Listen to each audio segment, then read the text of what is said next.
पिंडेशना नामक पंचम अध्ययन। द्वितीय उद्देशिक। आमुख प्रथम उद्देशिक में पिंडेशना की विधि संबंधी जी उपयोगी विषय शेष रह गया, उसका उल्लेख इस द्वितीय उद्देशिक में किया गया है। मूल पाठ का भावार्थ। आहार झूठा न छोड़े साधु, आहार कर लेने पर पात्र में लगे हुए लेप मात्र को भी अंगुली से अच्छी तरह पोंछकर सब कुछ खा ले, कुछ भी नहीं छोड़े, चाहे वह दुर्गंध युक्त हो अथवा सुगंध युक्त हो। एक विशेष गाथार्थ में गंध का कथन किया है, किंतु सहवर्ती वर्ण रस और स्पर्श विषयों को भी ग्रहण करना चाहिए। अतः लेप मात्र आहार चाहे शोभनीय हो अथवा अशोभनीय हो, सुगंध वाला हो अथवा दुर्गंध वाला हो, सुस्वादयुक्त हो अथवा विकृत स्वाद वाला हो, सरस हो या नीरस, जैसा भी आहार मिले उसे अंगुली से अच्छी तरह पोंछकर खा लेना चाहिए। अतः ऐसा नहीं करे कि मुनि सरस आहार तो खा ले और नीरस आहार को झूठा छोड़ दे। अपर्याप्त आहार उपाश्रय में अथवा आहार करने के स्थान में बैठकर मुनि गोचरी से मिले हुए आहार को यत्नपूर्वक भोगवे। यदि कदाचित वह आहार अपर्याप्त हो, आवश्यकता से कम हो और उस आहार से न सरे अर्थात निर्वाह न हो सके अथवा अन्य कोई कारण उत्पन्न हो जाए, तो साधु पहले उद्देशिक में कही हुई तथा इस दूसरे उद्देशिक में कही जाने वाली विधि से आहार पानी की फिर गवेषणा करे। 2-3 विशेष गाथार्थ के अनुसार गोचरी में लाया हुआ आहार यदि अपर्याप्त हो अथवा अन्य कारण उत्पन्न होने पर मुनि विधिपूर्वक दोबारा भी गोचरी के लिए जा सकता है। इसमें भगवान की आज्ञा का उल्लंघन नहीं होता है। अतः इससे स्पष्ट होता है कि मुनि को तीसरे प्रहर में ही गोचरी जाना चाहिए और दिन में एक वक्त ही गोचरी जाना चाहिए, ऐसा एकांत नियम नहीं है। समय काल का विवेक यत्न। साधु जिस गांव में जो समय भिक्षा का हो उसी समय में भिक्षा के लिए जावे और समय से पुनः लौट आवे। अकाल को छोड़कर उचित काल में उस काल के योग्य आचरण करे, अर्थात गोचर काल में गोचरी करे और स्वाध्याय के काल में स्वाध्याय करे। 4 विशेष मूल गाथा में आए है काले का समय रे पाठ का कुछ लोग ऐसा अर्थ करते हैं कि जैसा जमाना देखे वैसा महाव्रतों में और साधु समाचारी में हेर फेर कर लेना चाहिए, लेकिन ऐसा अर्थ करना बिल्कुल भी आगमनुकूल नहीं है, क्योंकि महाव्रत आदि सिद्धांत अटल है, ध्रुव है, शाश्वत है, नित्य है और सत्य है। अतः सिद्धांतों में बदलाव संभव नहीं है। अकाल में भिक्षा है भिक्षु। आप असमय अकाल में गोचरी के लिए जाते हो और गोचरी के काल का विचार नहीं करते हो, अतः अपनी आत्मा को खेदित करते हो और गांव क्षेत्र आदि की भी निंदा करते हो। 5 विशेष उक्त गाथार्थ को निम्न उदाहरण से समझ सकते हैं। एक मुनि प्रमाद या अधिक स्वाध्याय के लोभ से भिक्षा के समय गोचरी के लिए नहीं गए। जब गोचरी का समय व्यतीत हो गया तब अकाल असमय में मुनि भिक्षा हेतु गांव में गए। वे भिक्षा के लिए पूरे गांव में घूमे, लेकिन उन्हें भिक्षा नहीं मिली। वे हताश और दुखी होकर उपाश्रय की ओर लौट रहे थे। तब एक गीतार्थ मुनि ने उन मुनि के मनोगत भावों को जानकर उनसे पूछा कि हे मुने, आपको भिक्षा मिली या नहीं? तब मुनि ने तुरंत जवाब दिया कि स्थंडिल एवं सुनसान वन के समान कंजूसों के इस गांव में भिक्षा कहाँ पड़ी है।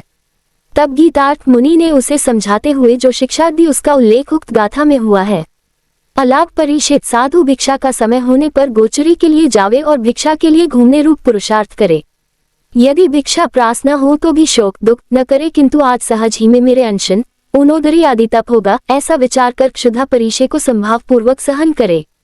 6 क्षेत्र की यत्ना। इसी प्रकार उच्च जाति के नीच जाति के कोई आदि प्राणी यदि चुपका पानी के लिए किसी स्थान पर इकट्ठे हुए हों तो साधु उन प्राणियों के सामने न जावे कि यत्ना पूर्वक अन्य मार्ग से जावे, जिससे उन प्राणियों के चुपका पानी में अंतराय न पड़े। 7 विशेष यदि अन्य मार्ग न हो तो उस मार्ग से यत्नापूर्वक दूर से जावे, जिससे उन प्राणियों को अंतराय न पड़े। बातचीत न करे। गोचरी के लिए गया हुआ साधु कहीं पर भी न बैठे और खड़ा रहकर भी कथा वार्ता नहीं करे। 8 विशेष गृहस्थों का अति परिचय अंततः संयमी जीवन के लिए बाधक हो जाता है, इसीलिए महापुरुषों ने प्रयोजन के योग्य ही गृहस्थों के साथ संबंध रखने की आज्ञा दी है। यदि कोई गृहस्थ प्रश्न पूछ ले तो खड़े खड़े संक्षेप में उत्तर दे सकता है एवं आवश्यकता होने पर मंगल पाठ सुना सकता है।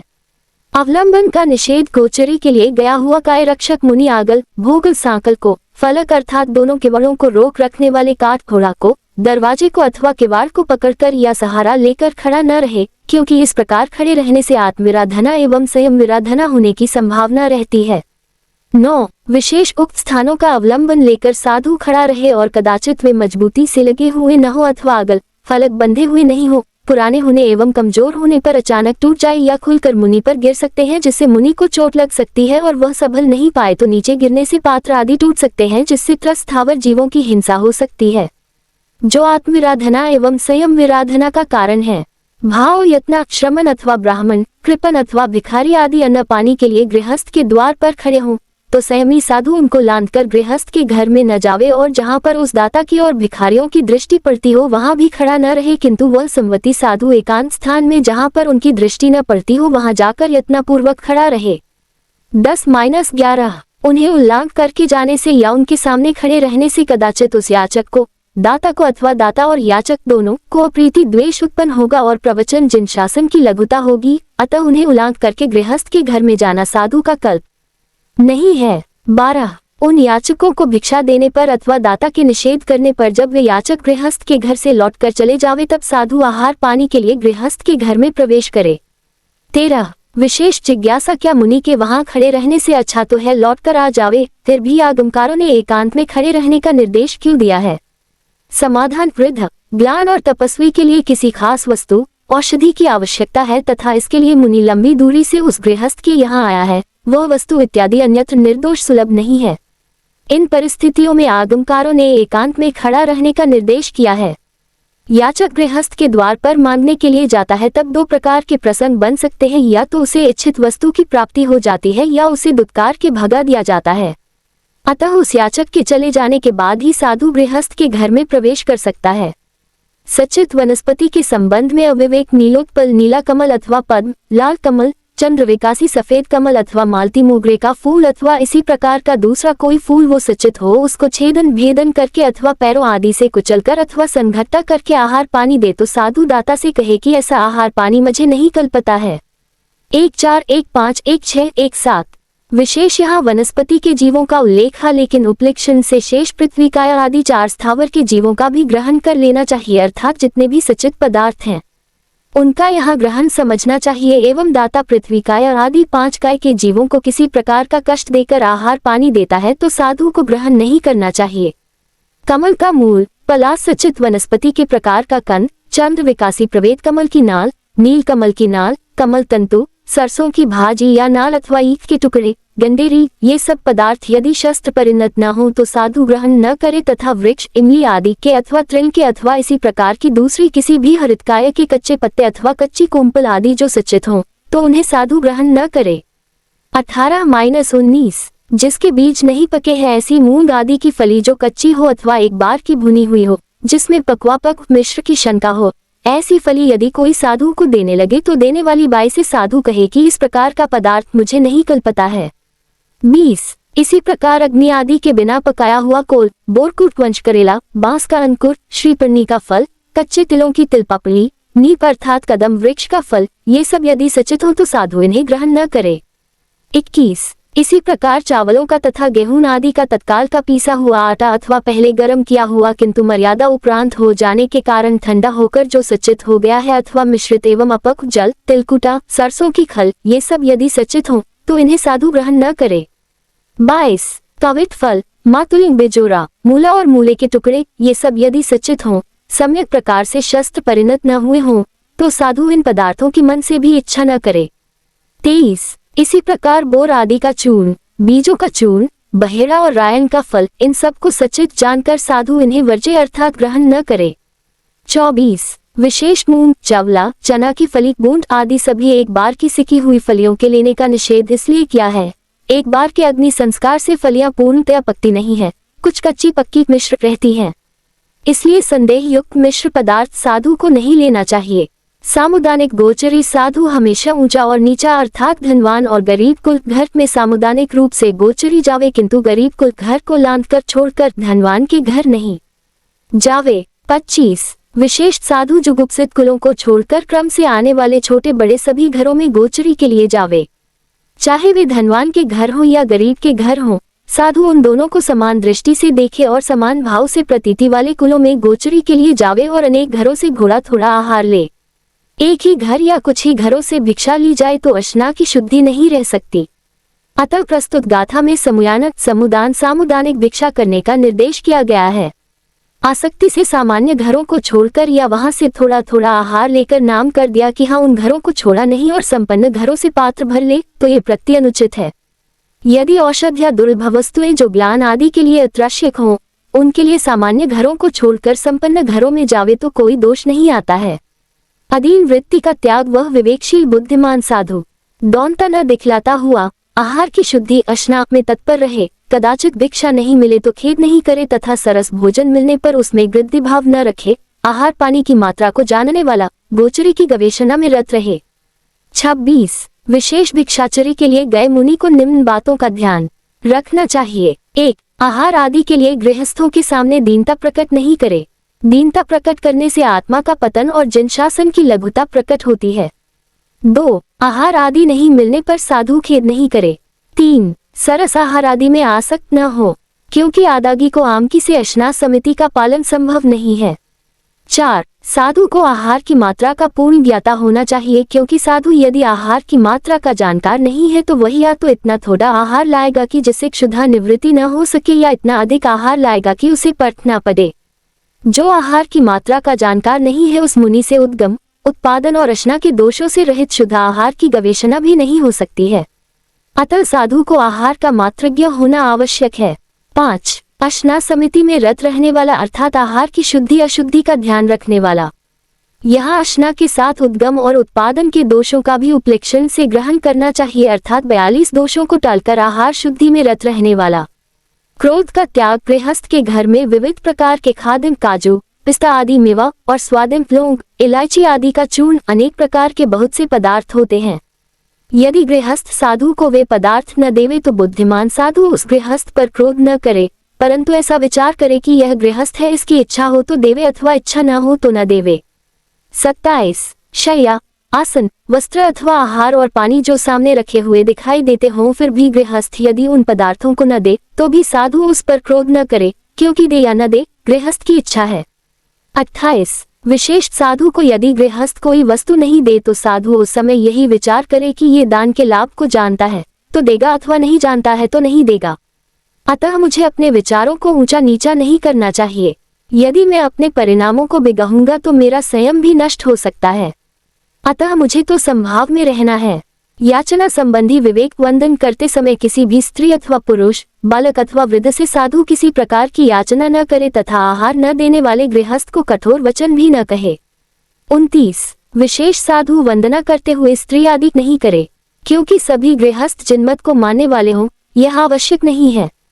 उनसे याचना करने पर वे विचार करेंगे कि ये कैसे साधु है, हमने हाथ आदि क्या जोड़े, ये तो हमसे आहार आदि की मांग करने लगे। इस प्रकार साधु के याचना करने पर लोगों की श्रद्धा भक्ति कम हो सकती है एवं इस दीन प्रवृत्ति से जनशासन की लघुता होगी। सम्मान की अनिच्छा जो गृहस्थ साधु को वंदना नहीं करे उस पर क्रोध न करे और राजा महाराजा आदि वंदना करते हों तो अभिमान भी नहीं करे। इस प्रकार भगवान की आज्ञा के आराधक मुनि का चारित्र निर्मल रहता है। 30 विशेष साधु को यही चिंतन करना चाहिए कि किसी के वंदना करने या न करने से मुझे कोई लाभ नहीं है।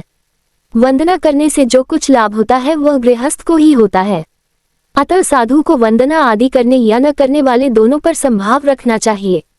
आसक्ति का त्याग कोई रसलोलुपी साधु सरस आहार मिलने पर खाने के लोभ से उसे छिपा लेवे, नीरस वस्तु को ऊपर रखकर सरस वस्तु को नीचे दबा देवे, क्योंकि कहीं ऐसा न हो कि यदि मैं यह आहार गुरु महाराज को दिखाऊंगा तो इस सरस आहार को देखकर कदाचित वे स्वयं सब का सब ले लेवे, मुझे कुछ भी न दे। 31 कदाचित अकेला गोचरी गया हुआ अपने स्वार्थ को प्रमुखता देने वाला अर्थात केवल अपना पेट भरने में लगा हुआ रसलोलुपी साधु बहुत पाप उपार्जन करता है और सदा असंतोषी बना रहता है, ऐसा साधु मोक्ष प्राप्त नहीं कर सकता।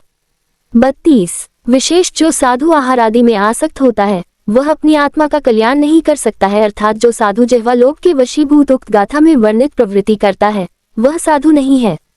थोड़ी सी रस लोलुपता के कारण वह अनंत संसार बढ़ा लेता है, अर्थात उसकी यह जरा सी आसक्ति उसको दुर्गति का मेहमान बना देती है। जो साधु अपनी जीभ पर नियंत्रण नहीं कर सकता है वह अन्य उपसर्ग परिचय उत्पन्न होने पर क्या सहन करेगा। अतः जो साधक अपना हित चाहता है तो वह आपको गिराने वाली प्रवृत्ति का आचरण नहीं करे। माया का परिहार अकेला गोचरे गया हुआ कोई एक लोलपी साधु अनेक प्रकार के आहार पानी को प्राप्त करके उसमें के अच्छे अच्छे सरस आहार को वहीं कहीं पर एकांत स्थान में खाकर शेष बचे हुए विवर्ण और नीरस आहार को अपने स्थान पर लावे। 33 अच्छे अच्छे सरस आहार को मार्ग में ही खा जाने वाला रसलोलुप साधु ऐसा विचार करता है कि स्थानक में रहे हुए ये साधु इस रूखे सूखे आहार को देखकर ऐसा जानेंगे कि यह मुनि बड़ा संतोषी और आत्मार्थी है। इसीलिए सरस आहार की आकांक्षा नहीं करता, किंतु जैसा आहार मिलता है उसी में संतोष करता है और अनप्रांत नीरस आहार का सेवन करता है। 34। इस प्रकार पूर्वोक्त छल कपट से पूजा को चाहने वाला, यश की कामना करने वाला और मान सम्मान का अभिलाषी वह रस लोलुप साधु बहुत पाप उपार्जन करता है और माया रूपी शल्य का सेवन करता है। 35। विशेष जिस प्रकार पांचों उंगलियां एक समान नहीं होती हैं, एक ही माता की सभी संतानें एक समान नहीं होती हैं, उसी प्रकार साधु समुदाय में भी सभी आत्माएं एक जैसी नहीं होती है। अतः विभिन्न प्रकृति के साधुओं में से कोई एक साधु उक्त गाथाओं में वर्णित प्रकृति का भी हो सकता है, लेकिन ऐसी प्रवृत्ति उसके अनंत संसार को बढ़ाने वाली ही होती है। अतः आत्मार्थी साधुओं को इन प्रवृत्तियों से दूर रहना चाहिए। वंदना करना आने पर खड़ा हो जाना मान कहलाता है और वस्त्र पात्र आदि देना सम्मान कहलाता है। मद्यपान शराब का निषेध अपने संयम की रक्षा करने वाला साधु त्रिकालदर्शी सर्वज्ञ भगवान की साक्षी से जौ आदि के आटे से बनी हुई मदिरा अथवा महुआ से बनी मदिरा अथवा मद को उत्पन्न करने वाले दूसरे किसी भी रस को न पीवे। 36। विशेष साधु को अपने संयम की यदि रक्षा करनी है तो उसे किसी भी प्रकार के मादक द्रव्यों का सेवन नहीं करना चाहिए, क्योंकि मादक पदार्थ का सेवन आत्मजागृति का नाश होता है। मद्यपान के दोष हानियां मुझे कोई भी नहीं देखता है, ऐसा मानकर भगवान की आज्ञा का लोप करने वाला चोर साधु एकांत स्थान में लग छिपकर मदिरा पीता है। उसके दोषों को देखो और मैं उसके मायाचार का वर्णन करता है, सो तुम सुनो। 37। मदिरा पान करने वाले साधु की आसक्ति कपट और मृषावाद अपयश तथा अतप्ति आदि दोष निरंतर बढ़ते रहते हैं। इस प्रकार वह असाधुता को प्राप्त हो जाता है, अर्थात संयम से भ्रष्ट हो जाता है। 38। जिस प्रकार चोर अपने किए हुए दुष्चरित्रों से नित्य व्याकुल बना रहता है, उसी प्रकार वह मदिरा पीने वाला दुर्बधी साधु सदा व्याकुल एवं भयभीत बना रहता है। उसके चित्त को कभी शांति नहीं मिलती। ऐसा साधु मृत्यु के समय तक भी चारित्र धर्म की आराधना नहीं कर सकता। 39। वह मदिरा पीने वाला साधु आचार्य महाराज तथा साधुओं की भी विनय व्यावच आदि से आराधना नहीं कर सकता, और जब गृहस्थ लोग उस साधु के मदिरा पान रूपी दुर्गुण को जान लेते हैं तब वे भी उसकी निंदा करते हैं। 40।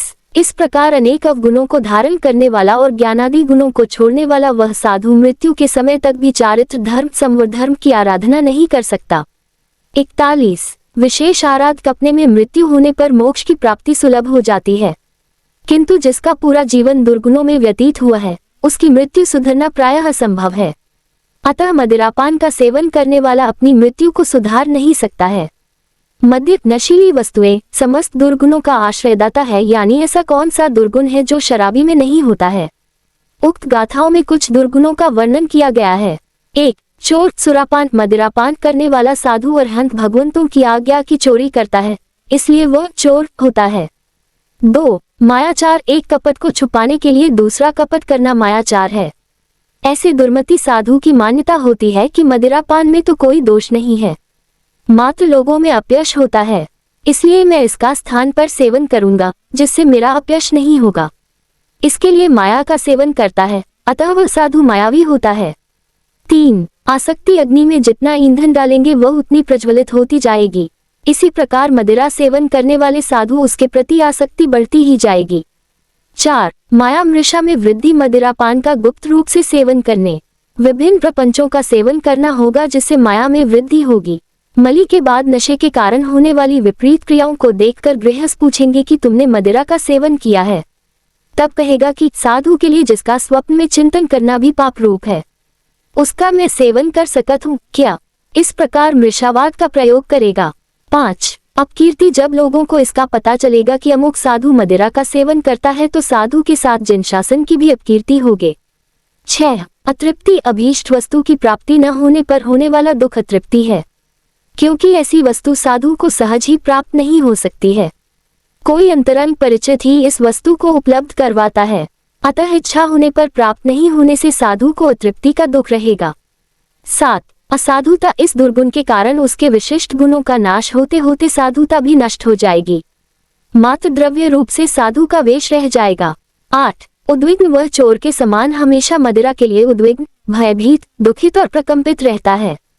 9. विराधक अपने गुरु महाराज एवं अन्य साधर्मियों की चिताराधना नहीं कर सकता है। 10. गरहा पाप लंबे समय तक छुप नहीं सकता है, अतः जब गृहस्थों को पता लगता है कि यह मुनि मदिरा का सेवन करने वाला है तो वे उससे घृणा और निंदा करते हैं।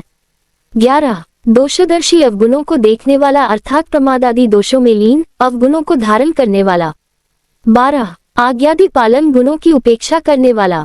13 वह धीरे धीरे दर्गनों का घर बन जाता है। 14 उसके सारे सद्गुण पलायन कर जाते हैं। इस प्रकार मदिरा का सेवन करने वाले मुनि की आध्यात्मिक, संसारिक, इहलौकिक और पारलौकिक रूप से हानि ही हानि होती है एवं जिसका चित्त भोगों में आसक्त रहता है वह कभी भी संयम में दच्चित हो ही नहीं सकता।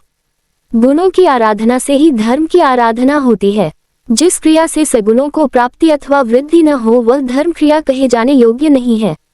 साधु बना हुआ व्यक्ति जब इन नशीले पदार्थों का सेवन करता है उनकी इस प्रकार दुर्गति होती है, तो जो गृहस्थ इनका सेवन करता है उसकी दुर्गति का तो कहना ही क्या है।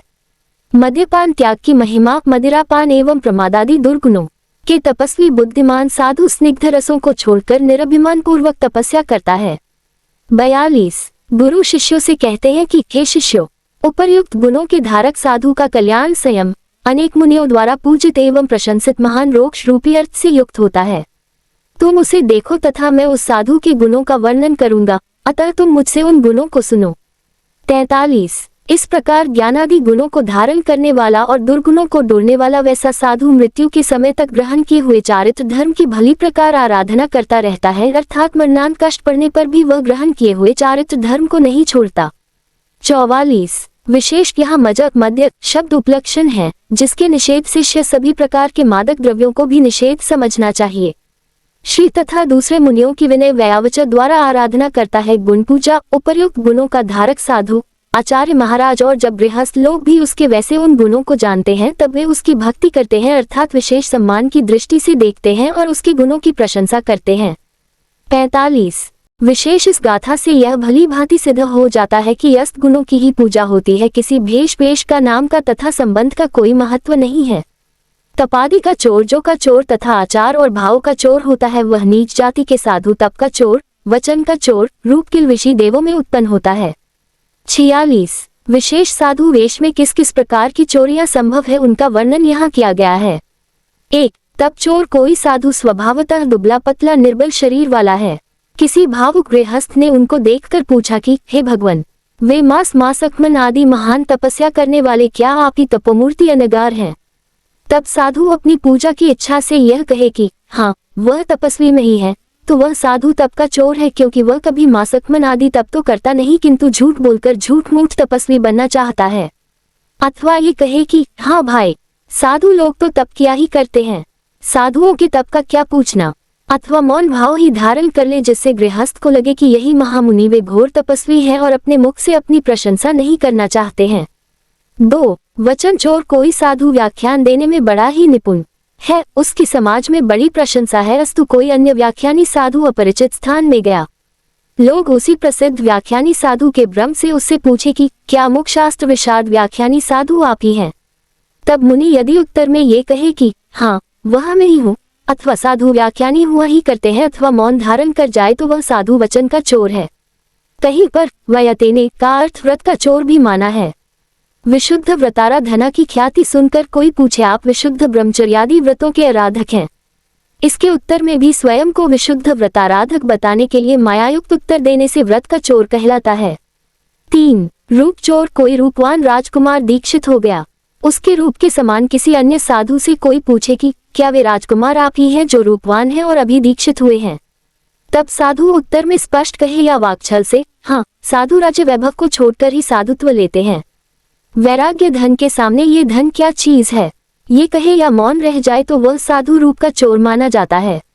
साधु के वेश में रहकर साधुत्व का यथाविधि पालन नहीं करना भी रूप चोर में समाविष्ट हो सकता है।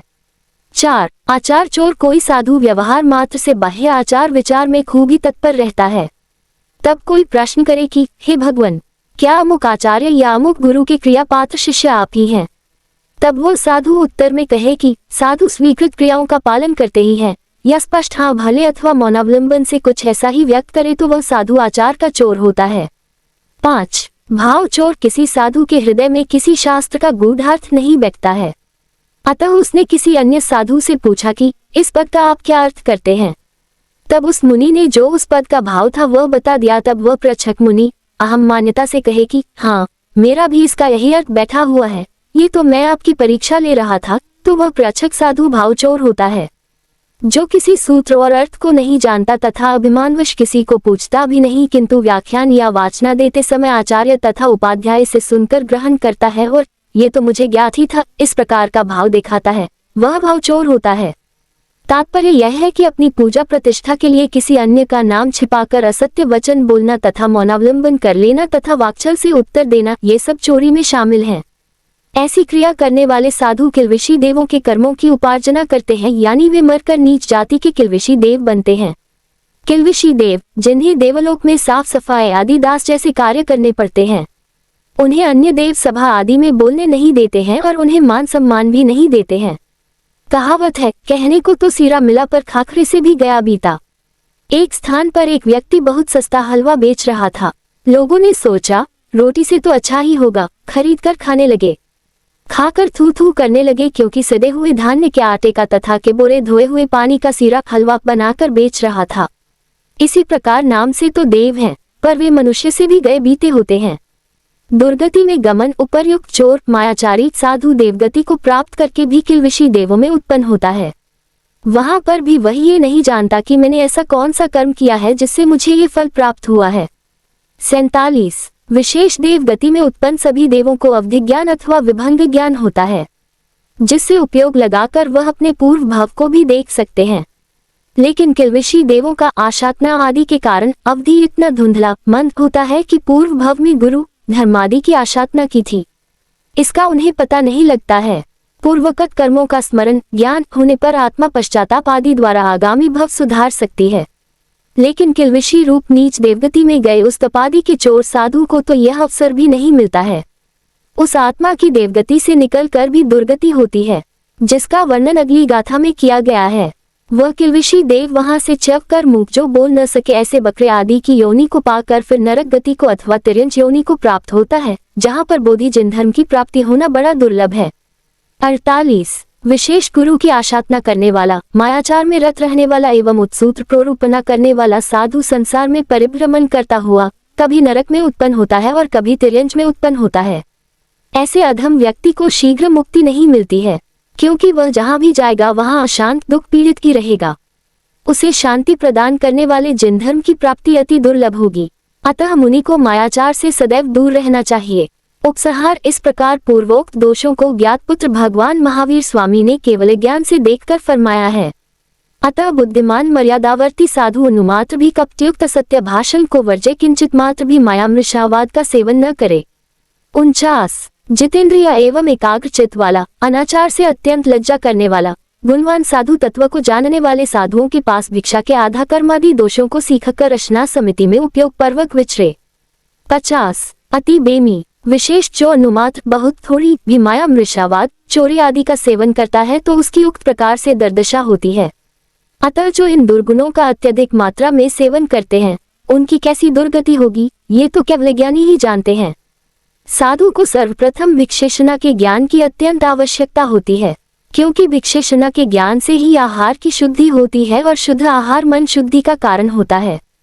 कहा भी है, जैसा खावे अन्न वैसा होवे मन। जब मन शुद्ध हो जाएगा तो चंचल इंद्रियां अपने आप कुमार गगमन से रुक जाएगी।